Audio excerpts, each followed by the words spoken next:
You guys good? We're all ready. We'll get started with an opening statement from head coach Jarrett. 2 weeks out, we're getting close to the feel of game week. We're not there yet. We've been very fortunate, to be honest. I know it's chilly in our neck of the woods weather-wise, but we've been very fortunate when you look at what the rest of the country has dealt with. So biggest concern, like we've discussed before here, is the pitching ramp up, building pitch counts, the safety of that, and it'll be the first time Saturday we're really going to use the new indoor facility. For one of the benefits of building it is just have clean, crisp, comfortable conditions for the pitchers to throw live to the hitters. So we'll go in there Saturday, and then we'll evaluate Sunday as we move along.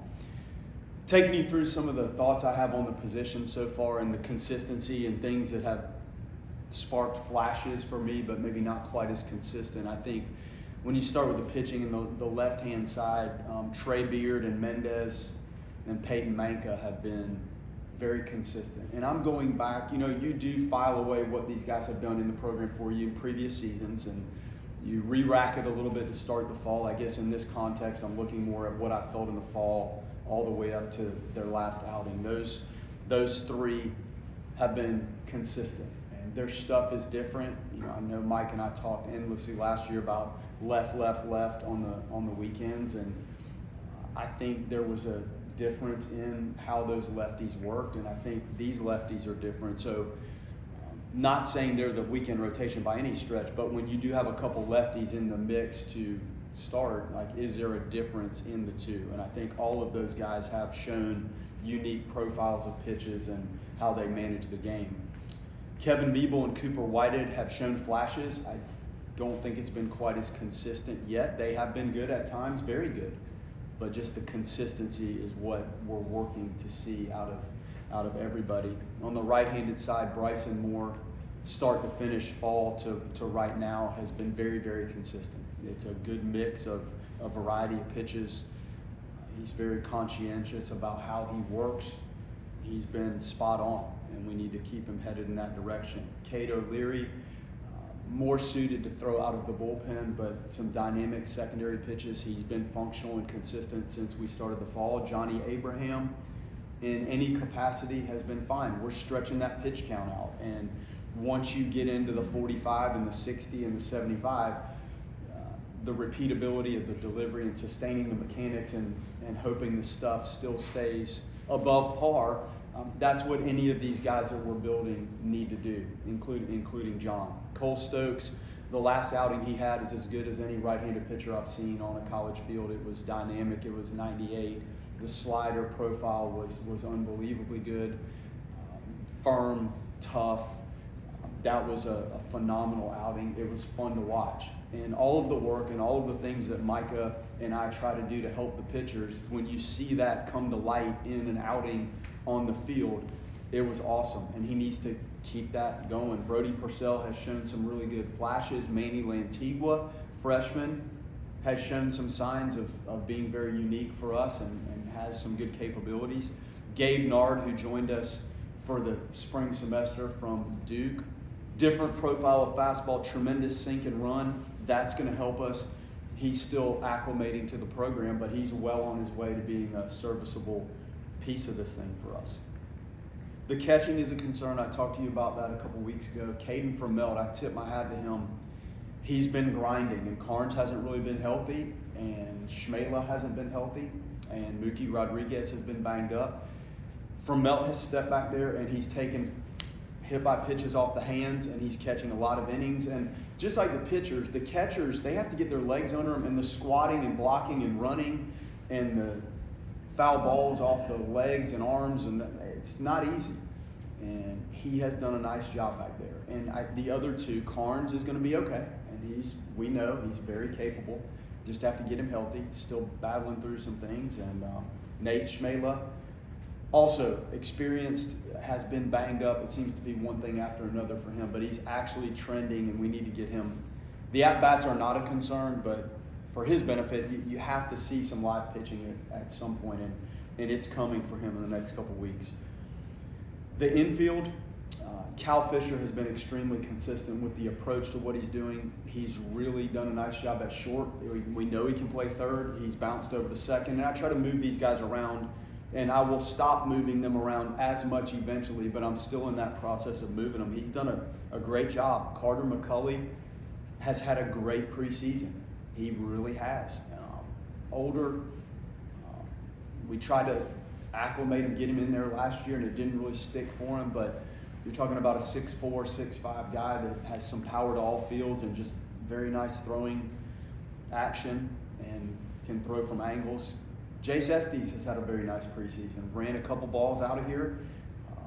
Just the experience, the maturity is coming, and every rep he gets adds to his ability to help us. Miles has been right where we need him to be. I think when you're talking about that type of hitter, the mechanical side, I think he's on point, and then it's logging pitches and the left-hander breaking ball and the changeup and the fastball in, and all the little things that come with you need at-bats under your belt before that part of your game seems to fall into place.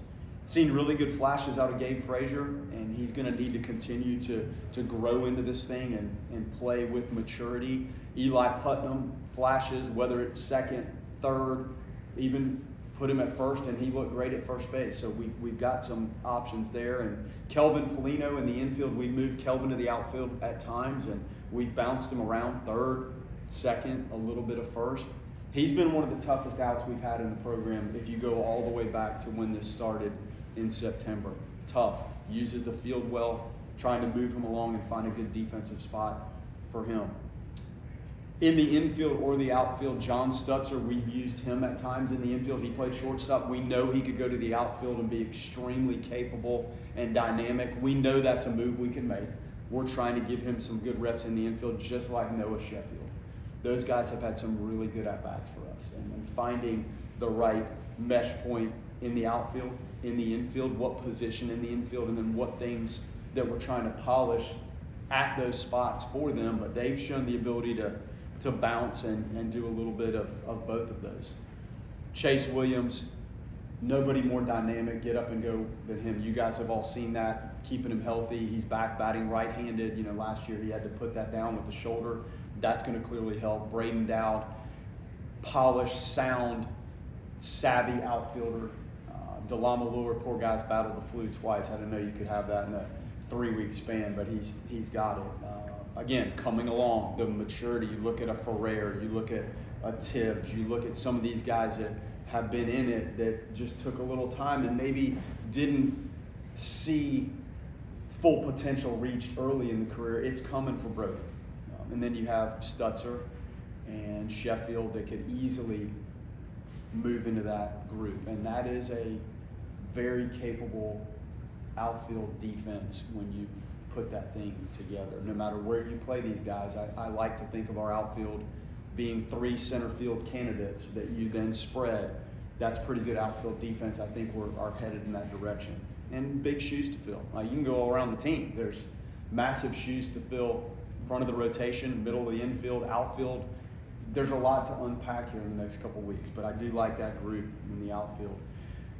Concerns I have at this point, this is an emotional team. I think the eagerness to compete and fight for a spot that they dream of, starting position or a spot in the batting order or a specific role that they think of, it does get heated. And there are some emotions that I see in practice that I have seen from other teams. I think that can be good.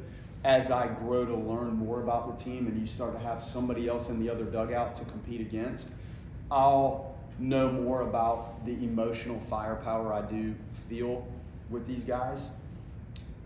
Taking one phase of the game to the other phase of the game, that's something I don't talk about a lot, but I thought last year the middle infield, the outfield, their ability to leave some of the offensive positives or negatives in the bat rack and go play a really good defense, you have to be able to do that. In our middle infield, whoever that turns out to be this year, you have to be mature enough to leave an at-bat or an umpire's call or something that didn't go right. You have to leave that in the dugout and go play an elite defense. And when you're catching, when you're in the middle of the field, there's more coming at you, and that ball will 100% find you. It will find you if you back down mentally or something has beat you up. That ball has its way of inviting you to add to what is going on in the game. So I do have concerns there. The toughness of the group, I'll know more once we start to play other teams, clearly, like how we respond to certain things. And I want our team to be mentally tough. You're playing 70 plus games, I hope. And the ups and downs of this require mental toughness. It really does. Catching health, got to be better than where we are right now with the catching health. There's no way around it. Like we're not where we need to be, and these 2 weeks are critical for Carnes to finish off getting game ready and Schmela being game ready. And they're not game ready right now, and that is a concern. And Fromelt has absolutely won it for us back there, and that is helping everybody. If you don't have functional catchers, and we have very helpful bullpen catchers, which, goodness, if you don't have that, the way this has gone, the pitchers are going to suffer. And our pitchers have not suffered, but I don't want the team to suffer because we're not deep enough back there or clean enough. I do see good stuff on the mound. I do. The execution of the stuff, we've talked about it before. If we can maybe a higher clip of execution of this plus stuff, going to be very good. The variety, positive things, I feel the variety on the pitching staff. I do like the variety. I think there's a lot of different looks. There's different fastball profiles, the potpourri of secondary pitches, the options, the age of the pitching staff. This is an older pitching staff. Now, whether our fans have seen these guys in our uniform or not, there's age and there's experience that's logged, and that does help, especially in this era when you have the capability to bring some of these older players into the program. I do think we have a mix positive things of power and some base running capabilities. I don't think we're one-dimensional. I do think we have, when it works right, I do think we have the capability to have offensive options. And as tough as the competition we face is, you better have more than one way to produce and try to score offensively, or you're going to get stuck. I have seen flashes of very good defense. Consistency of the defense and maybe consistency of the stuff on the mound. Those two things, if you can align that and be consistent with the stuff and play good, consistent, high-level defense, then things will line up. So I do like where we are. I will get into pitching roles in the next 2 weeks, not there yet. I have not looked at a batting order or a starting lineup yet. I'm trying to get the most out of each one of these players. And as we get closer to game one, those sort of things will take shape. Obviously, the pitching roles, at some point, we got to pivot to make sure the days of the week line up best we can for the actual starting 4 guys. If we can get to 4 good starters, that would be wonderful. So at some point, you have to pivot, but not yet. I think we're on track. I do have some concerns that I mentioned to you guys, and we'll continue to map this thing out as we go. Questions start with Chris here. Touching on the catcher situation again, do you believe that Hunter and or Nate will be available opening day as it stands now? I'm probably overcooking that a little bit. They're both going to be okay. But I can tell you what I've seen up until, January 29th. That's what I've seen, and it is a concern. It is hard for us to have consistent, functional scrimmages like I would like when you really have one catcher that's been consistently able to get after it. They're going to be fine. It just doesn't make this trek we're on right now as easy as it should be. Yeah. You talk about your outfield. You obviously have a lot of versatility out there, but how are you kind of moving guys around while also establishing trust? Obviously, outfield, you need a lot of communication, so how is that in progress? Yeah, we move everybody to left, everybody to center, everybody to right. When we do our fly ball communication, they've all been in essentially every position, and we do our cutoffs and relays kind of around the horn in the outfield, so everybody's had some experience. The center fielder has priority once you get into this on any sort of fly ball. The center fielder has priority over anybody. They understand that, and because we move them around, I think they do become a little bit more familiar with the park, how to communicate, like who's in charge of this thing. And I do think we have probably 3 easily guys that are very capable center fielders, and we'll get to the point where it might be 1 guy, 2 guys. I don't know where we land in those spots, But what I do like is that I feel like you could pull names out of a hat and you could have a really functional, capable outfield defense no matter how you slice it. Ira? You talked about the versatility you guys have defensively. What's the process like? Because you're probably going to have players who are not in the starting lineup who are really good baseball players. Like, what's that process? It's not just identifying the 9 best players, but how they all work together. What's that like? Yeah, it's tricky. And in this era, Ira, there's no doubt it's harder than it's ever been because there's so much newness every year to these rosters. So I try to, like I did in the outfield, I try to move these guys around. Everybody has played some third base. And I'm talking drills and reps. In the scrimmages, they bounce, but maybe not as easily as I put half the infielder at third and half at second, half at short, half at second, just to get them to feel it out. And I learn. As I do that, I'm learning what I feel works best. And who turns a double play best as a second baseman? Who handles things at shortstop most efficiently and consistently? Who handles the things that come up at third base, which are tough? The slow roller, the chopper, the hard hit ball, the bunt defense. So I just try to throw a lot at all of them at every position. And then as we get closer to game time, I'll solidify what I think is best for game one. And what I think is best for game one and how this feels when you're competing against other teams, I'll have to assess that. I'm not in an extreme hurry to do that today. It will come. I hope that I've given them enough reps all over the place, not just the scrimmages, but in the infield, the repetition you get in your drill work, your ground balls, your team defensive things, all of that is being filed in how I feel I need to place them to get into this. And I think we're fine. Eventually, yes, I will have to put some guys in more solidified spots, but not just yet. Yeah. Almost a follow-up to what Ira said, but you talked about the emotions of this team earlier. How do you kind of balance development, like you just talked about, with also getting guys to know, like, hey, just because it's game one doesn't mean game two you're not going to get a chance, because everyone at this level wants to get on the field. Yeah, no doubt.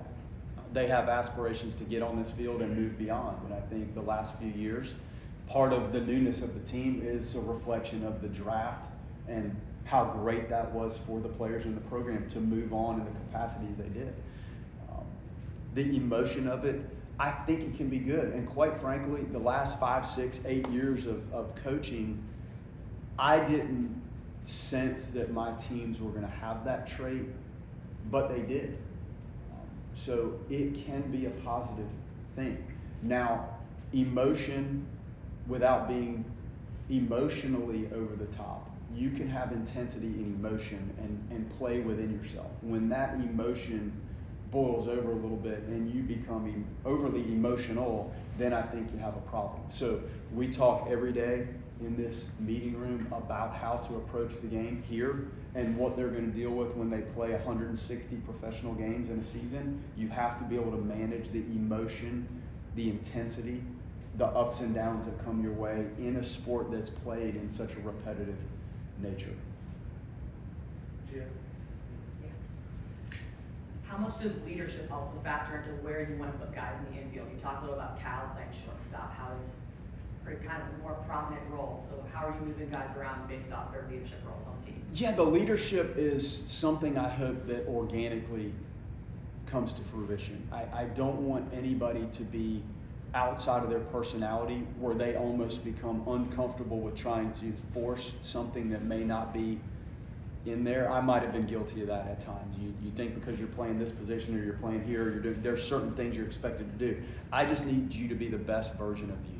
The leadership part, it will be organic, and I don't know what goes on in that room behind this wall in terms of who is the voice in the locker room. They're going to vote for captains, so eventually I'll know what they think when it comes out from behind that wall.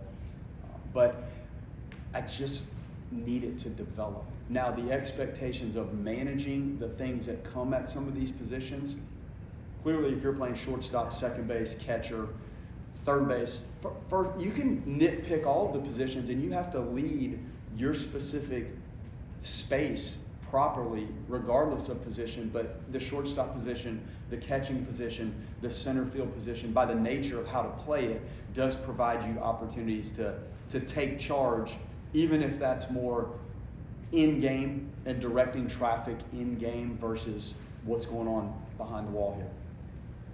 Chris? Of your returning positional players, who would you say has taken the largest leap forward at the plate?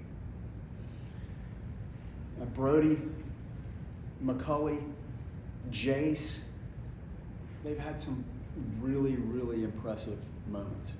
Really impressive. When you're talking freshman to sophomore to junior, the progression physically and the maturity with gaining some weight, those guys have been in that weight room, I think, 130 to 135 times a year with Jamie. So some of those young guys that move, there's going to be physical growth that adds impact and damage capabilities to what you're doing at the plate. So I guess those guys would stand out. Miles, just pitch selection, I think, and approach and recognition is probably where I've seen great strides with him. Karn's been a little banged up, so I don't have a barometer yet for that. Chase Williams was out all fall. You know what's coming when he's in those games. This guy absolutely loves it, and I think people love watching him go at it out there. So, Sheffield has had some good at-bats this preseason. Honing his defensive home, like what's the right home for him defensively, we're gonna get there. But I think the younger guys that have been in it, we should see physical moves with what they're able to do at the plate. And then the pitch selection and the repetition and how you're matched up. Miles has been through every matchup situation you can imagine. Being in the middle of the lineup as a freshman, he's seen it. Some of these other guys may not have seen that just yet, so that's the next growth point I think we'll see in management of in-game at-bat and matchup. Ira? Trey's record, history, what he's done speaks for itself. But what have you guys learned about him since he's been here? What's he like? Beard, Yeah, sorry. changeup's good. Changeup's unbelievable. And the comfort of throwing it left on left. There are some left-handed pitchers that have good changeups. It just doesn't seem like it's in their DNA to ram it in there left on left. He's got that. The slider's gotten better. The fastball command's gotten better. The velo, I think we'll continue to see that tick up a little bit. I think we've gotten to some 92s, and that's probably enough. But the ability to throw that changeup with very consistent hand speed and have such separation, it's in the mid-70s, so we're talking 15 miles an hour off with great hand speed. Like if you telegraph that and slow things down or open up your torso, people know that it's coming. He does not do that. So I've learned that thing is a weapon, and he's almost gotten more comfortable throwing it as we've challenged the left-on-left changeup. The slider, Mike has done a really nice job tightening that up. So he's right on track. Fields his position really well. Handles all the PFP stuff and the things we throw at him. He does a nice job of that. Jarrett? Talking a little bit about the schedule, how purposeful was it that you are having them play it in such a big stage so early on in Texas? You played at the Blue Wahoos in the fall. What does that kind of mean to you to have them play at a big stage like that? Yeah, well, getting over there and getting on the road and not being in the friendly confines of what you seem to do every day. And I probably need to run them into the left field bullpen and use the other dugout and not go down to right field and just kind of get that feeling of going on the road. The trip to Dallas, clearly that bracket, that could be a bracket in Omaha, and you're in a major league stadium. So getting onto the road early and playing in that sort of situation, and if you're in a postseason conference tournament or regional or super regional or Omaha, you have to be able to function away from here. And if you do it right, some of that needs to be here, but it doesn't always work that way. So comfort with adaptability on the road in a tournament. Maybe you're not hitting on the field in every one of those games in Dallas. You learn a lot, and the level of competition, I think the whole schedule, the level of competition pretty much speaks for itself. But being away from here early, I think is a positive thing for the players and for me to learn a lot. Leah? You mentioned Jace's name a couple of times. We saw him last year with some of the flashes defensively and some patience at the plate, but maybe not getting the ball in play as much. Getting that production and that growth at the plate for him, just how valuable is it? Huge. Left-handed bat, he provides a different look. We're a little right-handed heavy, but when you factor he in, you factor Frazier in a little bit, you have some left-handed help. and he's good with the short game, and he knows the system. I don't want to think I'm reinventing the game, but you build your thing to coach players that have some experience, and you can throw a lot at him, and he's in a bucket of a few guys that should be able to execute everything offensively and defensively, not to overcomplicate this stuff, but it's worked for me for a long time, and I do need some guys that have his skill set to be able to bunt and run the bases properly and play a really good middle infield and grow offensively, where you're starting to see that guy run some balls out of the stadium, and he's done that a couple times. It's been fun to watch. He works very hard. Chris? You spoke a lot in your opening about ramping up the pitchers and the positives. Have there been any setbacks or negatives in that? Yeah, Varnes is down. That's been the only thing, and it's unfortunate. And he's going to be out for the year, and that's terrible. And that kid worked so hard to kind of battle through some things in high school and get himself back where that velocity has crept up. But he's down, and that's tough. And knock on wood, everybody else seems to be hanging in there. And unfortunately, in this industry, I was watching Sam's and Reagan's today do their work down there, trying to build up, and the dynamic part of how they pitch, and the stuff, and the torque on the breaking pitches. It's a lot, and it is a stress. So we're trying to do everything we can to build them, but do it safely and keep them on track. And the arm care in the pitching lab and the arm care in the weight room and the training room, it's on point. So we're doing all we can, but knock on wood, that's all. Jarrett? Can you talk a little about setting like a rotation for a weekend, potentially even doing like lefty, lefty, lefty, but how much does handedness really go into setting a rotation for the series compared to output? Well, if you can throw something in the middle of that, like that's right-handed, it's probably ideal just from a scouting report and just comfort at the plate. Like if it's a left-handed pitcher and you see over and over and over, then I think you become a little bit more comfortable. I guess when Micah and I looked at it last year, Arnold was so unique. Volini was different, but Mendez and Volini, it was maybe more similar than you would like. But that's what we had, and we went into battle with that. Now, in a perfect world, if you can stick something else in the middle, it's tough on the opposition to game plan. So clearly I've done it a lot of different ways, and I've had all right-handed starting pitchers. So you take what your personnel allows you to do. You can only force so far, I think, before it may backfire on you. But I think we're in a pretty good spot to mix it however we want to mix this thing, so it may not be all left or all right. You mentioned Reagan's and Sam's being here, and I know you have a lot of former guys that come back, and Reagan's the player, but what does that do for the current players just to be around the pros, how they go about their business? It was so cool today. I asked Micah, I said, Micah, do you think those guys would be okay with our players watching this bullpen today? Because they're getting ready to be on their way to spring training. So they were very accommodating, and they let our guys watch. And to learn from the feel of how intense and how focused they were pitch by pitch of their bullpen session, it was absolutely amazing. The indoor facility was, you could have heard a pin drop, and Marco was catching it, and he did a beautiful job. Taylor Walls is out there. I think he was taking ground balls at 12-20. I sit there and soak that stuff up because they're as good as anybody in the world at what they're doing. When you watch them work at it, you instantly can recognize the physical skill. What I marveled at today was the workmanship of the craft and how in tune they were, and how they soaked in every pitch of that because of the importance of every one of the pitches in such a short little workout. It was absolutely amazing, and I love having those guys around. Because our players, every one of those guys, there'll be 38 guys in this room in a few minutes, they dream of that. So to have those players earshot and you can talk to them, and Taylor Walls jumps out and messes around with our players and you can go watch them take ground balls, it's such a great learning moment, and I hope our guys took as much away from that as I did today. Any other questions for Coach? Perfect, thank you.